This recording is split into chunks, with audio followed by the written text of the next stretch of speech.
Demi Allah bahwa kita sedang dipimpin oleh pemimpin yang zolim, rejim yang zolim, rejim yang menista agama Allah. Jadi konstruk hukumnya mereka itu harus diadili gitu loh. Dibunuh, ditangkap, dipenjara. Terlihat sekali ingin memaksakan terjadinya tindakan kekerasan dan membuat kekeruhan. Oleh sebab itu kita menghimbau seluruh warga masyarakat untuk tidak terprovokasi. Semua itu harus dihentikan, harus dilawan, dan tidak bisa dibiarkan lagi.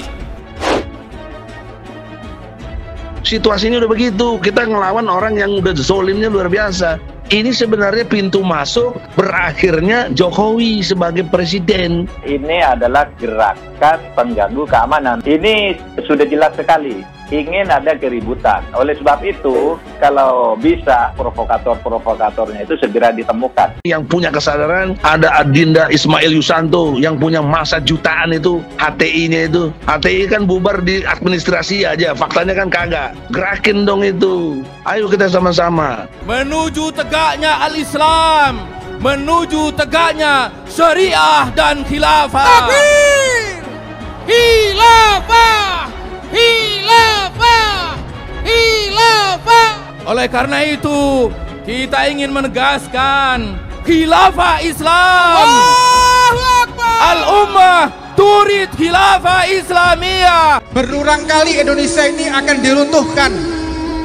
Ini zamannya Pak Jokowi. Presiden kita bagaimanapun juga harus kita jaga. Allahumma sholli ala Muhammad. Harus dijaga. Jadi hari ini sebenarnya selesai. Kalau Ismail Yusanto sebagai jubir dari HTI umumkan kepung istana, kepung DPR, perintah FPI, kepung DPR, selesai. Jutaan orang turun semuanya itu. Terus lanjutkan perjuangan ini. Apapun yang terjadi di depan sana.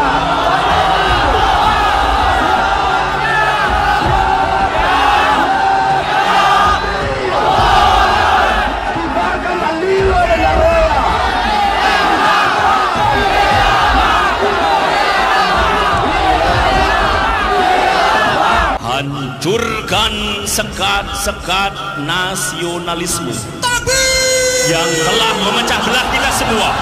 Jangan kita untuk berkhianat kepada pemerintahan yang sah yang sudah kita sepakati. Negara Arab itu runtuh, Libya, Libanon, Irak, Syam, semua masyarakatnya dihasut untuk menggulingkan pemerintahan yang sah. Tiap hari kita demo. Cuma karena daya dukungnya kurang, kalian yang HTI, yang FPI, yang semuanya pecah-pecah, kita nggak kompak.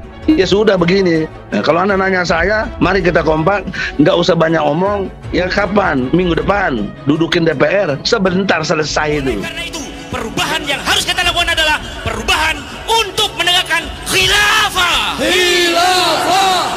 Sekarang Libya hancur, Irak hancur, Indonesia akan difungsikan dengan yang sama. Hati-hati. Kita harus jaga sama-sama Pak Jokowi.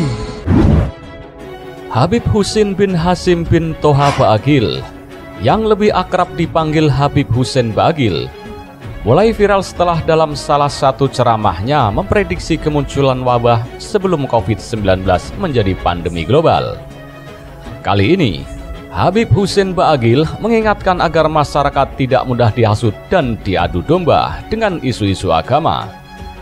Menurutnya, jangan sampai kita dibuat saling bertengkar dengan hal-hal kecil seperti ini. Sebab, kita tidak tahu jangan-jangan ini semua termasuk intervensi asing untuk meruntuhkan Indonesia, bahkan lewat isu-isu agama yang sensitif. Indonesia ini berulang kali ingin diruntuhkan, mulai zaman Pak Harto, zamannya Habibie, zamannya Megawati, dan zamannya Gus Dur. Berulang kali Indonesia ingin diruntuhkan dengan segala cara. Orang-orang yang hendak meruntuhkan Indonesia tak pernah surut, bahkan hingga pemerintahan sekarang ini. Runtuhnya pemerintahan Pak Jokowi, runtuhnya Majelis Taklim, runtuhnya pemerintahan Pak Jokowi, runtuhnya pondok pesantren. Padahal sejatinya, tak ada yang perlu dikhawatirkan dari pemerintahan sekarang. Tak ada kriminalisasi ulama, tak ada intervensi yang merugikan agama, justru sebaliknya. Orang pakai jilbab tambah banyak, tentara pakai jilbab tambah banyak, majelis taklim berkembang di mana-mana, pondok pesantren di mana-mana. Habib Husin Baagil menceritakan pondok pesantren yang dibangun keluarganya di Batu, Kota Malang. Sampai sekarang tidak memiliki IMB atau izin mendirikan bangunan, tapi tak ada yang protes. Mana yang katanya rezim ini mengkriminalisasi ulama? Mana? Apanya yang dikriminalisasi? Pondok di mana-mana, masjid di mana-mana. Nggak ada IMB, mana ada kesulitan berdakwah ini? Mana yang katanya rezim ini mengkriminalisasi ulama? Mana? Apanya yang dikriminalisasi? Pondok di mana-mana, masjid di mana-mana, nggak ada IMB. Mana ada kesulitan berdakwah ini? Saya nggak pernah merasa kok berdakwah dimanapun nggak ada yang menghalangi. Jangan pernah mau dihasut. Sebagaimana Timur Tengah yang luluh lantak sekarang, mereka dihasut dengan agama sehingga menggulingkan pemerintah. Seenggak enaknya kita masih tidak diatur dengan senjata, dan anak-anak kita masih tinggal di rumah, nggak di kamp penampungan. Jangan kita dihasut lah, jangan mau kita dibodohi. Seenggak enaknya kita masih nggak di bawah tondongan senjata, bos. Dan anak-anak kita masih tinggal di rumah, nggak di bawah camp penampungan. Coba kalau kita kenapa di negara ini di bawah camp penampungan, gimana itu di Libya, di Libanon segala macam. Naudzubillah min dzalik.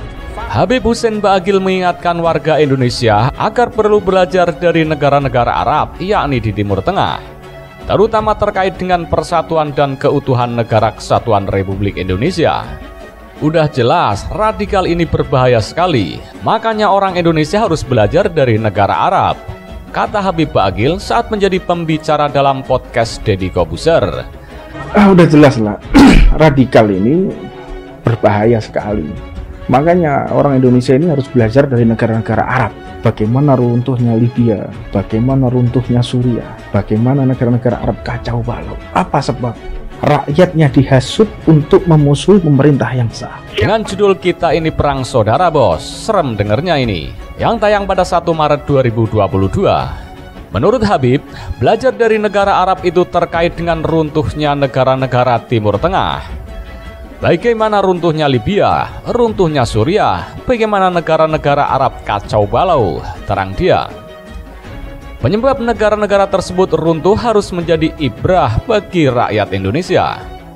Apa sebabnya? Rakyatnya dihasut untuk memusuhi pemerintahan yang sah, tegas dia. Dia menilai yang terjadi di negara Timur Tengah, rakyatnya dihasut sehingga hal itu harus dilihat dan menjadi pembelajaran bagi orang Indonesia. Ambil contoh Muammar Gaddafi, itu kurang sejahtera apa rakyatnya, ujar dia. Menurut dia, berbagai kebutuhan di Libya dipenuhi oleh negaranya, mulai dari pendidikan, listrik, kesehatan gratis, dan lainnya. Tapi rakyatnya dihasut untuk menggulingkan pemerintahan yang sah, ucap dia. Kita ambil satu contoh aja. Muammar Gaddafi itu kurang sejahtera apa rakyatnya? Tapi rakyatnya dihasut untuk menggulingkan pemerintah yang sah. Itu dibunuhnya juga. Udah. Kalau nggak salah ya. Yang punya kesadaran ada Adinda Ismail Yusanto yang punya masa jutaan itu HTI-nya itu. HTI kan bubar di administrasi aja, faktanya kan kagak. Gerakin dong itu. Ayo kita sama-sama. Berulang kali Indonesia ini akan diruntuhkan. Ini zamannya Pak Jokowi. Presiden kita bagaimanapun juga harus kita jaga. Allahumma sholli ala Muhammad. Harus dijaga. Jadi hari ini sebenarnya selesai. Kalau Ismail Yusanto sebagai jubir dari HTI umumkan kepung istana, kepung DPR, perintah FPI, kepung DPR, selesai. Jutaan orang turun semuanya itu. Hancurkan sekat-sekat nasionalisme yang telah memecah belah kita semua. Jangan kita untuk berkhianat kepada pemerintahan yang sah yang sudah kita sepakati. Negara Arab itu runtuh, Libya, Libanon, Irak, Syam, semua masyarakatnya dihasut untuk menggulingkan pemerintahan yang sah. Tiap hari kita demo, Cuma karena daya dukungnya kurang, kalian yang HTI, yang FPI, yang semuanya pecah-pecah, kita nggak kompak. Ya sudah begini. Nah, kalau Anda nanya saya, mari kita kompak, nggak usah banyak omong. Ya kapan? Minggu depan dudukin DPR, sebentar selesai itu. Karena itu perubahan yang harus kita lakukan adalah perubahan untuk menegakkan khilafah. Sekarang Libya hancur, Irak hancur, Indonesia akan difungsikan dengan yang sama. Hati-hati. Kita harus jaga sama-sama, Pak Jokowi.